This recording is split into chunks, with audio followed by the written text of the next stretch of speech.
You are about to view a factual representation of our legal battles.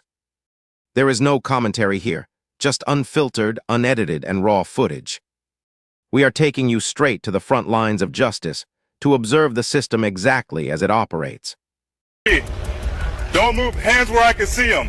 Officer, am I being detained? On what grounds? You're acting suspicious. Show me ID again. I already did. I'm a Believe you. Open the car now. You have no problem. Refuse again and you're... Lieutenant Marcus Hayes was filling up his government vehicle at a Virginia gas station when Officer Derek Colton pulled in behind him, lights already flashing. Hayes wasn't speeding. He wasn't breaking any laws. He was a decorated Pentagon official in uniform, holding a Department of Defense identification card, about to become the victim of the most catastrophic case of racial profiling in recent law enforcement history. What Officer Colton didn't know was that every second of what happened next was being recorded by 3 different cameras, that the man he was about to handcuff reported directly to senior military leadership, and that his actions would trigger a federal investigation so severe it would end with him sentenced to 62 years in prison. This wasn't just another traffic stop gone wrong. This was a case that would reach the Secretary of Defense, expose a network of corrupt officers, and prove that some mistakes carry consequences beyond anything you can imagine. Lieutenant Marcus Hayes was 41 years old. He had served in the United States Army for 19 years, 2 tours in Afghanistan, 1 in Iraq, Bronze Star, Purple Heart, Combat Action Badge. He had risen through the ranks to become a logistics coordinator at the Pentagon, managing supply chain operations for military installations across 3 continents. He worked directly with generals. He briefed members of Congress. He held a top-secret security clearance that had required background checks so thorough they interviewed his high school teachers. On this particular Tuesday afternoon in March, Hayes was driving from the Pentagon to a military contractor facility in Alexandria, Virginia. Standard government vehicle. Navy blue Ford sedan with Department of Defense plates clearly visible. He was in his Army service uniform, the formal dress uniform with his rank insignia, ribbons, and name tape all properly displayed. You couldn't look at him and not know he was military. He pulled into a gas station off Route 1. Nothing unusual about it. He had stopped there dozens of times before. He swiped his government fuel card, started pumping gas, and checked his phone for the address of his next meeting. That's when Officer Derek Colton of the Alexandria Police Department pulled into the gas station behind him. Colton was driving a marked patrol car. His lights went on immediately, aimed at Hayes' vehicle. Hayes looked up from his phone. His training kicked in instantly. Assess the situation, identify the threat level, determine the appropriate response. He saw a police officer approaching with his hand near his weapon. Hayes put his phone in his pocket and kept his hands visible. Officer Colton was 34 years old, 8 years with the Alexandria Police Department. He had a disciplinary file that included 2 written warnings for excessive force and 1 suspension for falsifying a police report. But he was still on active duty, still carrying a badge and gun, still making traffic stops. Colton walked up to Hayes with aggressive body language. Weight forward, shoulders tight, jaw set. You need to step away from the vehicle. Hayes kept his voice calm and professional. Officer, I'm Lieutenant Marcus Hayes with the United States Army. I'm fueling a government vehicle. Is there a problem? I said step away from the vehicle. Can you tell me what this is about? Colton's hand moved to his weapon. Don't make me repeat myself. Hayes assessed the situation again. Complying seemed like the safest option, even though nothing about this made sense. He stepped away from the gas pump, hands still visible. His military training had taught him to stay calm under pressure, to follow orders even when they seemed irrational, to control his emotions in dangerous situations. I need to see some identification, Colton said. Of course. Hayes reached slowly for his wallet. I'm reaching for my military ID and driver's license. They're in my right front pocket. He pulled out his wallet and handed over both cards. His military ID had his photograph, his rank, his Department of Defense identification number. His driver's license showed the same name, same face. Colton looked at the IDs for about 5 seconds. Then, he looked at Hayes' uniform, at the ribbons on his chest, at the name tape that said Hayes, at the rank insignia that clearly showed he was a commissioned officer. Colton should have apologized. He should have realized this was a uniformed military officer fueling a government vehicle at a gas station. There was no crime, no violation, no reasonable suspicion of anything. Instead, Colton said, "This vehicle was reported stolen." Hayes felt his stomach drop. Reported stolen? This is a government vehicle. The plates are registered to the Department of Defense. I have authorization to operate it. There must be some mistake. Turn around and put your hands behind your back. Officer, I think there's been a serious misunderstanding. I can show you my orders. I can give you the phone number for my commanding officer. This vehicle is assigned to me for official government business. I'm not going to ask again. Have you ever been accused of a crime you absolutely didn't commit? Think about that feeling for a second. Hayes made a decision. He would comply, let this get sorted out at the station, and file a complaint later. Arguing with an aggressive officer at a gas station wasn't going to end well. He turned around and placed his hands behind his back. The handcuffs clicked around his wrists, metal against skin, tight enough to restrict circulation. Hayes had been in combat zones. He had been shot at. He had seen people die. But standing in handcuffs at a gas station in Virginia while wearing his dress uniform felt more humiliating than anything he had experienced in 19 years of military service. Other customers were watching now. Some had their phones out. One woman was recording from her car about 20 feet away. A man pumping gas on the other side of the station had stopped mid-pump to stare. Colton walked Hayes to the patrol car and put him in the back seat.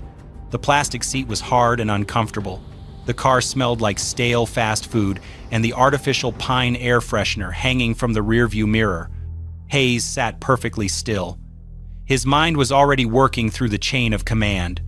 Who to call first, what information to provide, how to document everything. He had dealt with complex logistical problems under pressure. This was just another problem that needed a systematic solution. Colton got in the front seat and started typing on his computer. He was running the vehicle plates, checking for wants and warrants, doing what he should have done before making the stop. The computer came back with results. The vehicle was registered to the Department of Defense. Not stolen. Not wanted. Properly registered with current tags and no flags in the system. Colton stared at the screen. Hayes could see his face in the rearview mirror. The officer's expression changed from confident to uncertain. Hayes spoke calmly from the back seat. "Officer, as you can see, the vehicle is properly registered. I'm a commissioned officer in the United States Army. I have authorization to operate this vehicle. I'd appreciate it if you would contact my commanding officer to verify my identity and credentials." Colton didn't respond. He picked up his radio. "Dispatch, I need you to run a military ID number." He read off the number from Hayes's military identification card. There was a pause, then dispatch came back on the radio.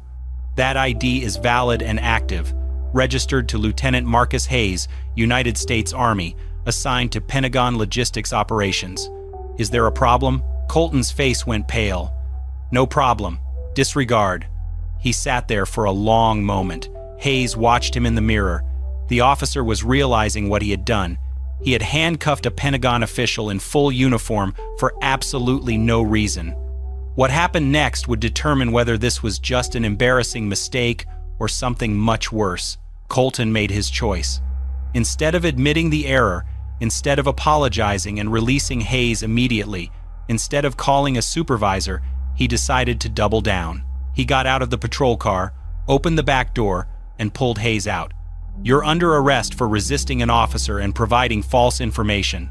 Hayes couldn't believe what he was hearing. "False information? My credentials are valid. Your own dispatch just confirmed it. What false information did I provide? You claimed this vehicle was assigned to you. I have reason to believe that's not true. Your computer just showed it's a Department of Defense vehicle. I'm a Department of Defense employee. I have my military ID, my orders, everything you need to verify my authority." Colton grabbed Hayes by the arm and started walking him toward the patrol car again. That's when the woman who had been recording from her car got out and approached them. "Excuse me, officer. I've been recording this entire interaction. This man has been cooperative. He showed you his credentials. Why are you arresting him? "Ma'am, step back or you'll be arrested for interfering. I'm standing on public property recording a public official. That's my First Amendment right." Colton ignored her and put Hayes back in the patrol car. He slammed the door and drove away from the gas station. The woman was still recording. She had captured everything. The drive to the police station took 12 minutes. Colton didn't say a word. Hayes didn't either. But Hayes was thinking about something Colton hadn't considered. Every military officer has an emergency contact protocol. If Hayes didn't check in within a certain time frame, if he missed his scheduled meeting, if he failed to respond to communications, the Pentagon would start looking for him. And they were very good at finding people. The booking process at the Riverside Police Department started at 3:47 p.m. Hayes was photographed, fingerprinted, and placed in a holding cell. His personal belongings were confiscated, including his phone. That phone contained classified Pentagon communications. Taking it was a federal crime in itself. Hayes sat in the cell and waited.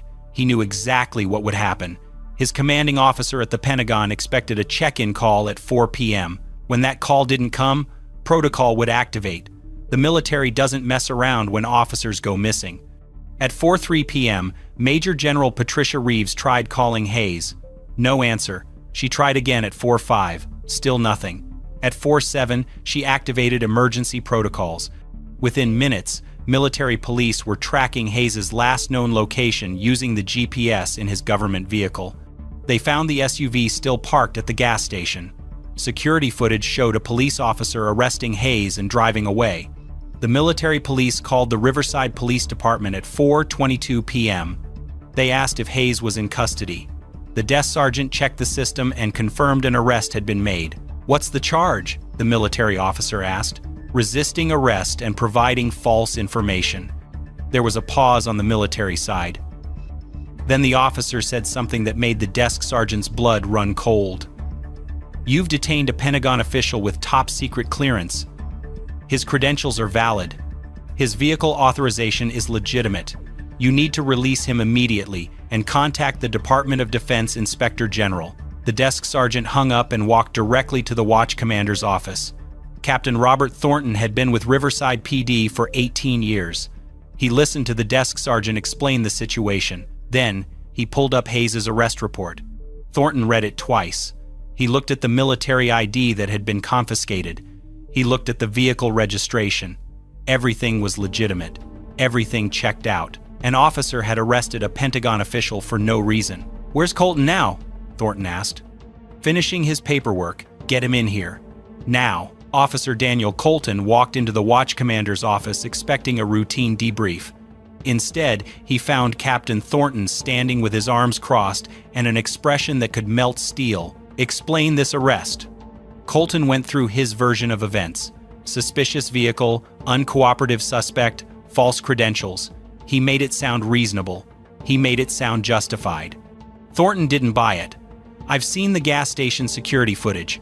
The suspect was cooperative. He provided valid credentials. You had no legal basis for this arrest. And now we have the Department of Defense calling us demanding his release." Colton's face went pale. "The credentials were suspicious. They were verified by our own dispatch. They were verified by the military. You arrested a Pentagon official because you didn't like that a black man was driving a nice vehicle. That's not true. I had reasonable suspicion." "Of what? Driving while black? You've just created a federal incident." At 4:51 p.m., Lieutenant Marcus Hayes was released from custody. All charges were dropped. His belongings were returned, including his phone. Captain Thornton personally apologized and offered to drive Hayes back to his vehicle. Hayes declined. "I'll arrange my own transportation, but I need to make a call." The call went to Major General Reeves. Hayes explained everything. The stop, the arrest, the confiscated phone with classified materials. Reeves listened without interrupting. When Hayes finished, she said 3 words that would change everything. "I'll handle it." Within 2 hours, federal investigators from the Department of Defense Inspector General arrived at the Riverside Police Department. They requested all records related to Hayes's arrest. Body camera footage, dash cam footage, audio recordings, written reports, everything. They also requested Officer Colton's complete personnel file, every arrest he'd made in 5 years, every traffic stop, every use of force report. They were looking for patterns. They found them immediately. Over the previous 3 years, Colton had stopped black motorists at a rate 4 times higher than white motorists. His search rates showed similar disparities. His arrest rates were off the charts compared to other officers in the department. But the investigators found something worse. They found evidence that Colton had been falsifying arrest reports. He would claim suspects were uncooperative when body camera footage showed compliance. He would claim he smelled marijuana when searches turned up nothing. He would claim furtive movements that never happened. The pattern was clear and documented. Colton had been systematically targeting minorities and lying in his reports to justify unconstitutional stops and arrests. He had been doing it for years. Nobody had caught it because nobody had looked at the data comprehensively.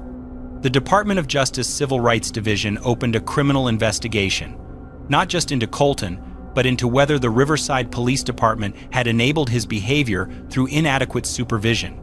Colton was placed on administrative leave. He hired an attorney. The attorney reviewed the evidence and told him the truth. "You're going to prison." The federal charges came down 6 weeks later.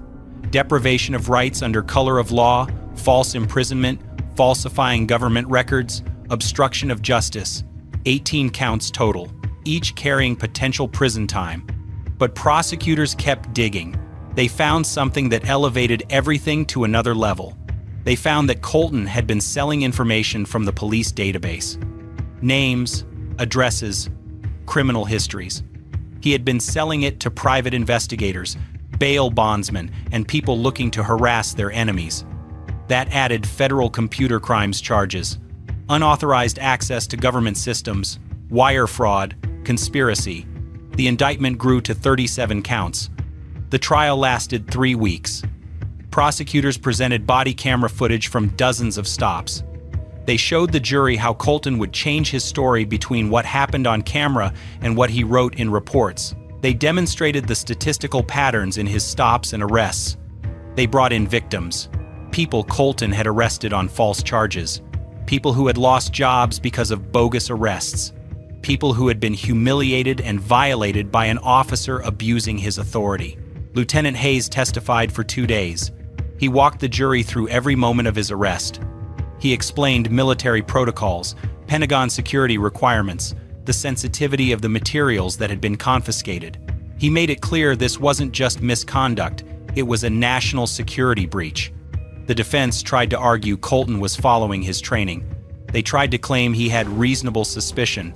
They tried to paint him as a dedicated officer who made mistakes. The jury didn't believe it. They saw the patterns. They saw the falsified reports. They saw an officer who had turned his badge into a weapon against people he was supposed to protect. The verdict came back guilty on all 37 counts. Sentencing happened 8 weeks later. Federal guidelines recommended 20 to 30 years, but the judge considered additional factors: the abuse of authority, the targeting of minorities, the falsified records, the sale of confidential information, the national security implications of detaining a Pentagon official and confiscating classified materials. Judge Maria Santos delivered the sentence with no hesitation: 62 years in federal prison, no parole. Colton would be 79 years old before he'd be eligible for release. The courtroom was silent. Colton's attorney closed his eyes. Colton himself showed no emotion. He had known this was coming. The evidence was overwhelming. Hayes attended the sentencing. He sat in the gallery and watched justice delivered. Afterward, reporters asked him how he felt. His answer was measured and precise. "This isn't about revenge. This is about accountability." Officer Colton violated the rights of dozens of people. He abused his authority systematically. The sentence reflects the severity of his crimes and sends a message that this behavior won't be tolerated. But Hayes wasn't finished. He filed a civil lawsuit against the Riverside Police Department. The lawsuit alleged systematic failures in supervision, inadequate training, failure to investigate patterns of misconduct, and deliberate indifference to constitutional violations. The city fought it initially. They claimed they had proper oversight. They claimed Colton was a rogue officer who had hidden his behavior. They claimed they couldn't have known. Hayes's attorneys destroyed those arguments with the department's own data. They showed that supervisors had access to every stop report Colton filed. They showed that his arrest rates for minorities were flagged by the system multiple times. They showed that complaints had been filed and dismissed without proper investigation. They showed that Colton's partner rotations were unusually frequent, suggesting other officers didn't want to work with him. The pattern wasn't hidden. It was ignored. The city's defense collapsed under scrutiny.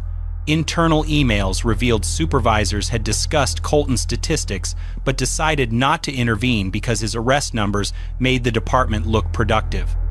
Making arrests meant securing federal grants. It meant justifying budget increases. Nobody wanted to look too closely at whether those arrests were legitimate. Hayes's lawsuit also revealed something else. The Pentagon had gotten involved after his detention. Not publicly, not dramatically, but definitively.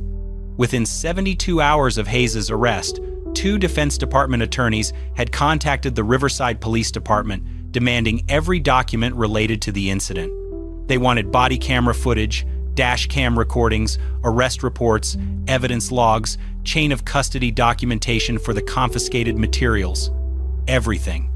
The Pentagon attorneys had made something clear to city officials. Lieutenant Commander Hayes had been transporting materials related to active naval operations. The detention had created a gap in the security chain.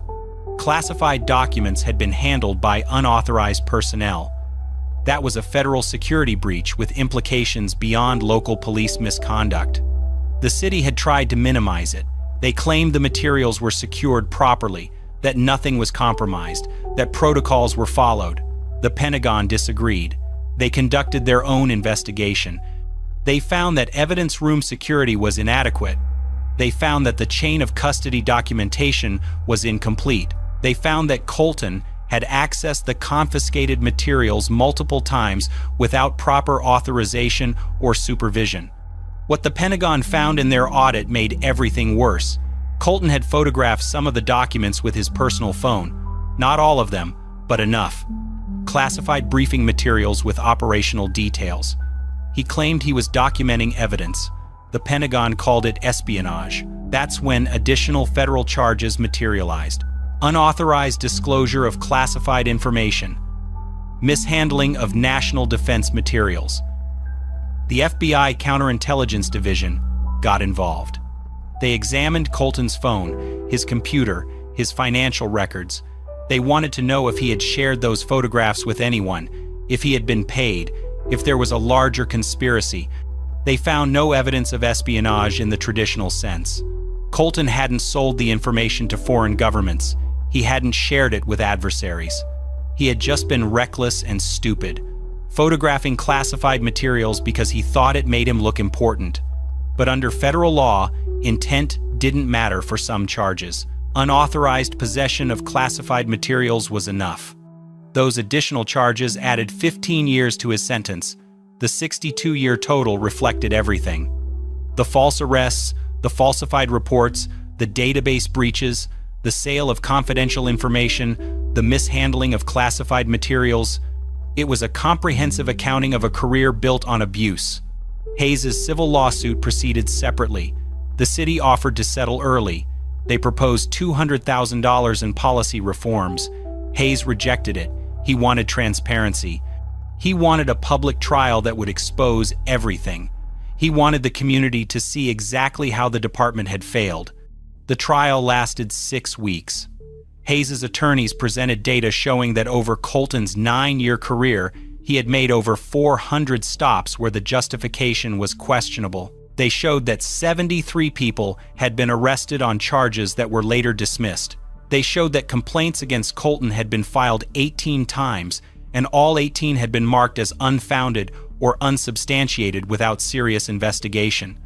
They brought in experts on police practices who testified that the warning signs were obvious. They brought in civil rights attorneys who explained how systematic failures in oversight create environments where abuse flourishes. They brought in former police chiefs from other departments who said they would have intervened years earlier if they had seen Colton's patterns. The city's defense was weak. They claimed reforms had already been implemented. They claimed Colton was an anomaly. They claimed they couldn't have predicted his behavior. The jury didn't accept it. The verdict came back in Hayes' favor. The jury awarded him $1.2 million in compensatory damages and $4.7 million in punitive damages, nearly $6 million total. The punitive damages were specifically designed to punish the department for deliberate indifference to constitutional violations. But Hayes did something unexpected with the money. He kept enough to cover his legal expenses and compensation for time lost. The rest, over $5 million, he donated. $2 million went to legal aid organizations that help people fight wrongful arrests. $2 million went to community organizations working on police accountability. $1 million went to establishing a scholarship fund for minority students pursuing careers in law and criminal justice. Hayes gave one interview after the verdict. He was asked why he donated the money instead of keeping it. His answer was direct. This was never about personal gain.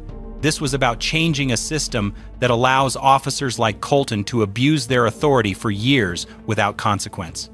Money in my bank account doesn't accomplish that.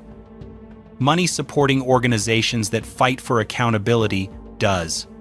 The Riverside Police Department entered into a consent decree with the Department of Justice. The reforms were extensive: independent oversight board with subpoena power, mandatory early intervention system for officers showing problematic patterns, body cameras required for all uniformed officers with footage stored independently, regular audits of stop data by race and ethnicity, revised use of force policies, de-escalation training, community input in policy development. The consent decree would remain in effect for 5 years with federal monitoring. The city would spend over $12 million implementing the reforms. Critics said it was expensive. Advocates said it was necessary. Colton's case became required study material at police academies, not just in California, but nationally. The FBI used it in training for civil rights investigations. The Department of Justice cited it in pattern or practice investigations of other departments. It became shorthand for how abuse of authority combined with systematic oversight failures creates civil rights disasters. Hayes returned to his work at the Pentagon. He received a commendation for his handling of the situation. His superiors praised his restraint, his documentation, his commitment to using proper channels for accountability. He was promoted to commander 18 months later. But the impact of that traffic stop never fully disappeared. Hayes has said in private conversations that the experience changed how he views the relationship between military service and civilian life. He had spent years defending the country, following orders, maintaining discipline. Then a local police officer with a badge and a pattern of abuse had treated him like a criminal, compromised classified materials, and faced no immediate consequences until everything was documented and exposed. The case also affected how Hayes approaches leadership. He teaches younger officers about documentation, about knowing their rights, about the importance of staying calm when authority is abused. He tells them the story not to create fear of police, but to emphasize that accountability requires evidence, persistence, and willingness to fight through proper channels. Colton is currently serving his sentence at a federal correctional institution. He'll be 79 years old before he's eligible for release. His appeals have all been denied. His attorney filed a motion for sentence reduction based on good behavior. The judge denied it, noting that the severity of the crimes and the systematic nature of the abuse warranted the full sentence. Lieutenant Commander David Hayes continues his career in naval intelligence. He's now stationed at the Pentagon permanently, working on classified projects that he still can't discuss. He drives the same car. He follows the same traffic laws. And if he's ever pulled over again, he knows exactly what to do. Stay calm, document everything, assert his rights clearly, and trust that accountability is possible when evidence is preserved and the system is forced to work correctly. The security footage from that traffic stop has been viewed over 40 million times now. It's become one of those defining videos that people reference when discussing police accountability. You can watch the entire encounter yourself. Every second of Colton standing there demanding access to classified materials. Every moment of Hayes calmly refusing, every threat Colton made, every violation he committed. But what most people don't see in the comments and discussions is what happened behind the scenes at the Pentagon when they learned one of their officers had been detained and his classified materials compromised by a local police officer. The Pentagon doesn't operate like civilian institutions. When national security is potentially compromised, the response is immediate and overwhelming.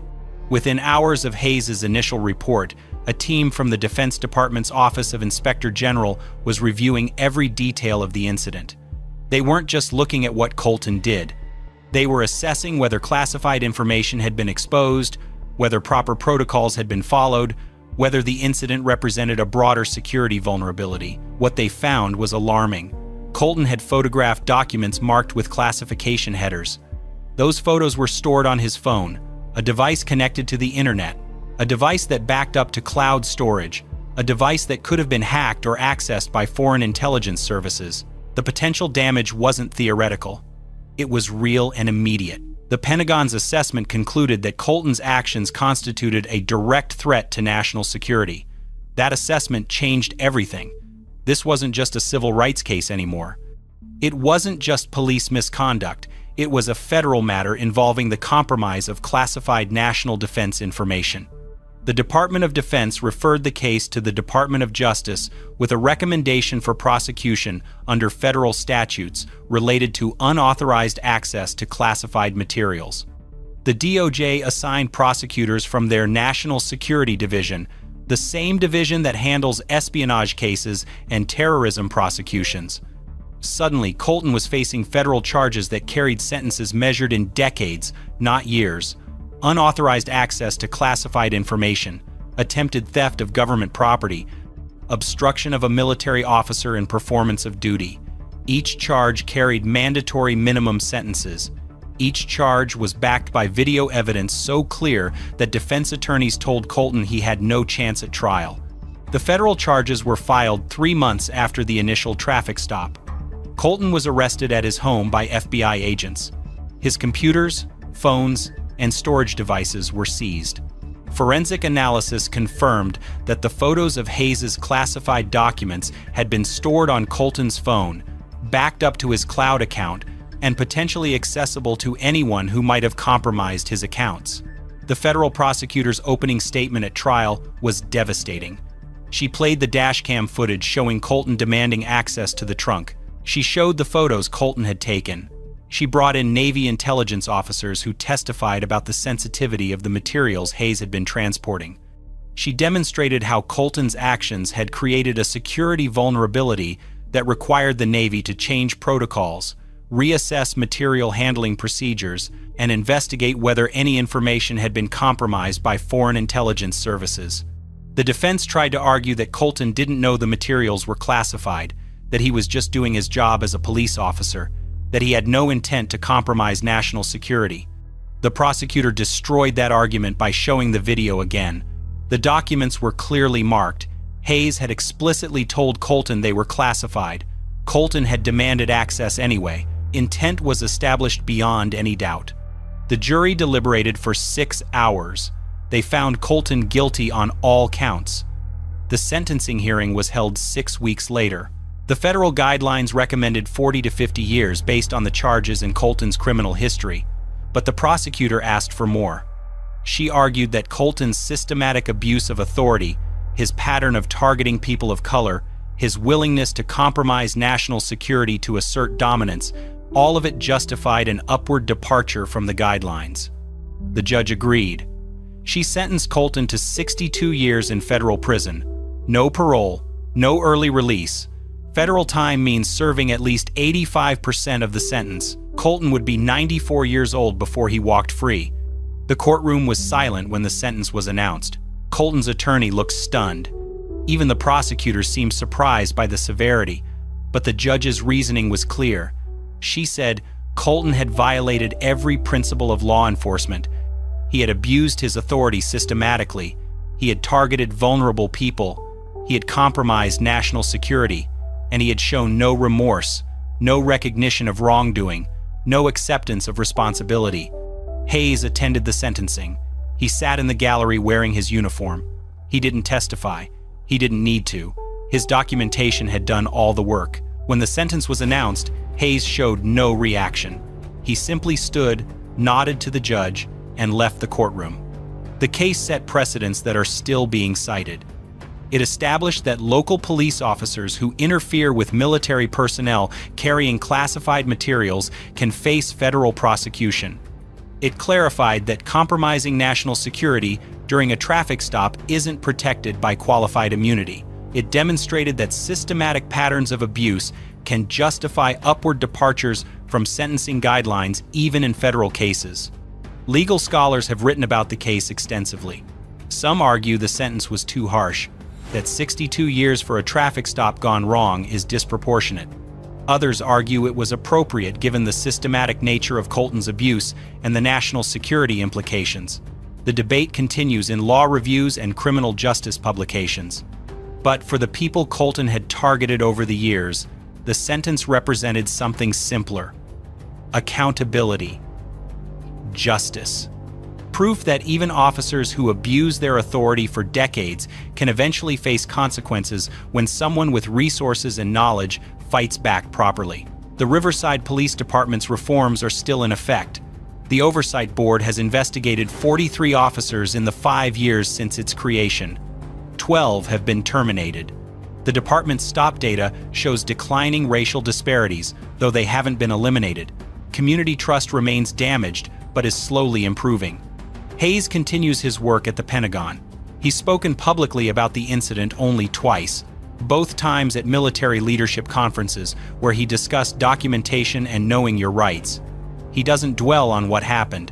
He views it as an obstacle he overcame through discipline, preparation, and commitment to proper procedures. The classified materials Hayes was transporting that day were never compromised beyond Colton's initial photographs. The Navy changed its transport protocols to prevent similar situations. Military personnel now receive specific training on how to handle law enforcement encounters when carrying classified materials. Hayes helped develop that training. Colton's 62-year sentence stands. His appeals have been exhausted. He's currently incarcerated at a federal facility where he'll remain for the rest of his natural life. The other officers involved in the cover-up are serving their sentences at various institutions. None have been released. The case proved something crucial about accountability. It takes documentation, knowledge, resources, and persistence. Hayes had all of those. Most people don't. That's why systematic reform matters. That's why oversight boards and body cameras and data analysis and independent investigations are necessary. Because most people who get pulled over by someone like Colton don't have classified materials. They don't have Pentagon backing. They don't have the knowledge or resources to fight back through every available channel. Hayes's case worked because he documented everything, stayed calm, knew his rights, and had institutions that backed him when abuse was proven. The system worked in his case. The question is whether it works for everyone else. The reforms in Riverside are trying to answer that question. The data will show over time whether accountability can become systematic rather than exceptional. The reality is stark. Hayes won because he had every advantage: military rank, Pentagon backing, federal credentials, knowledge of his rights, the ability to stay calm under extreme pressure. Most people pulled over don't have those advantages. They have fear, they have uncertainty, they have the knowledge that arguing with police can escalate into violence or death. That's what makes systematic reform essential. Body cameras can't just exist. They need to be mandatory, always on, with footage stored independently. Oversight boards can't just meet quarterly. They need subpoena power, independent funding, and authority to terminate officers who abuse their power. Data analysis can't be optional. Every stop, every search, every arrest needs to be tracked by race and reviewed for patterns. The Riverside reforms are working, slowly, imperfectly, but measurably. Stop disparities have decreased by 37% since the consent decree was implemented. Use of force incidents are down 42%. Community complaints are being investigated properly. Officers with problematic patterns are being identified early and either retrained or removed. Hayes's case became a blueprint. Other departments facing DOJ investigations point to Riverside as evidence that reform is possible. Civil rights attorneys cite the case when arguing for systematic changes rather than individual remedies. The video footage is shown in police academies as a warning about what happens when officers prioritize ego over law. Colton's 62-year sentence sends a message: abuse your authority systematically, target people based on race, compromise national security to assert dominance, and the consequences will be severe. Not a slap on the wrist, not paid administrative leave, not a transfer to another department. Prison, federal prison, for the rest of your life. The Pentagon's involvement was decisive. Without their immediate response, without their security assessment, without their referral to DOJ with national security implications, Colton might have faced local charges that could have been plea bargained down to a few years. Instead, he faced federal prosecutors with unlimited resources and charges that carried mandatory minimums measured in decades. Hayes still works at the Pentagon, still serves his country, still drives government vehicles. The difference now is that every military officer knows the protocols for handling law enforcement encounters with classified materials. They know their rights. They know what documentation to preserve. They know that the institution will back them when abuse occurs. That institutional backing matters. It's the difference between an individual fighting alone and an individual supported by systems designed to protect constitutional rights. Most civilians don't have that backing. That's why civilian oversight boards matter. That's why independent prosecutors matter. That's why data-driven accountability systems matter. Colton will die in prison. That's not speculation. At 94 years old, after serving 85% of his sentence, his release would be theoretical at best. The severity of the sentence reflects the severity of his crimes. Systematic abuse over 9 years, hundreds of unconstitutional stops, dozens of false arrests, falsified reports, database breaches, sale of confidential information, compromise of classified materials, no remorse, no accountability, just abuse, compounded by more abuse. The $5 million Hayes donated is funding change right now. Legal aid organizations are helping people fight wrongful arrests. Community organizations are training people on their rights. Scholarships are sending students to law school who will become the next generation of civil rights attorneys. The money isn't sitting in an account, it's working. Hayes made a choice. He could have kept the money. He earned it. The jury awarded it. Nobody would have questioned his decision to use it for his family, his retirement, his future. Instead, he turned a personal victory into systematic investment in accountability. That choice matters as much as the verdict. The case proves that accountability is possible. Not easy, not guaranteed, but possible when evidence is preserved, rights are asserted, institutions respond appropriately, and people with resources choose to fight rather than accept settlements and move on quietly. Hayes fought. The Pentagon backed him. The DOJ prosecuted aggressively. The jury held Colton accountable. The judge sentenced appropriately. The system worked. The question is whether the system works for everyone. Whether the reforms stick. Whether oversight boards maintain their independence. Whether data analysis continues. Whether body cameras stay mandatory. Whether departments learn from Riverside or wait for their own federal investigations. Whether accountability becomes normal rather than exceptional. Those answers will take years to determine. But Hayes' case shows what's possible when someone refuses to accept abuse, documents everything, and fights through every available channel until justice is delivered. If you think this situation was bad, wait until you see what happens in the case on the right-hand side. Welcome. Our objective is clear: to pursue the truth and hold established power to account. We follow the paper trail because the official records never lie. Thank you for watching and seeking the facts with us.